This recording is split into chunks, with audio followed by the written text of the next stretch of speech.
কি অবস্থা বন্ধুরা, তোমরা কেমন আছো? কি অবস্থা মিয়া, তোমার দেখাই যায় না আজকাল।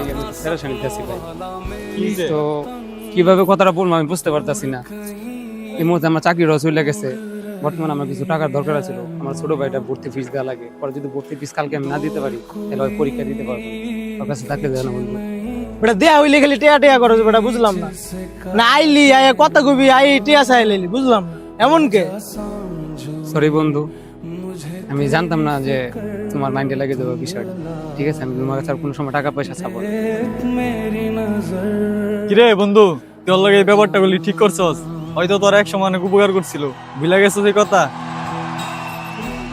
কিরে বন্ধু কি অবস্থা? এই তো ভালো, তোমার কি অবস্থা? এই তো ভালো। কিরে কি অবস্থা? ওই তো তোরা- দেখা যায় না। আরে সমস্যার ভিতরে আছে রে। কি হয়েছে? মোবাইলে গ্রিন লাইন পড়ে গেছে, টাকা দরকার 5,000 আছে।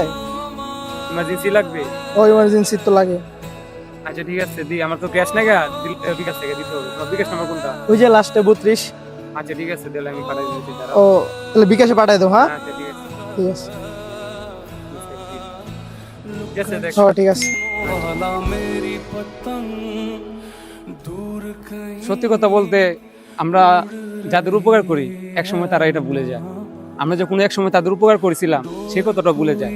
আর বন্ধু তো বন্ধুর বিপদের সময় উপকৃত হবে। তবে এই বাস্তব সমাজে পুরোটাই উল্টো।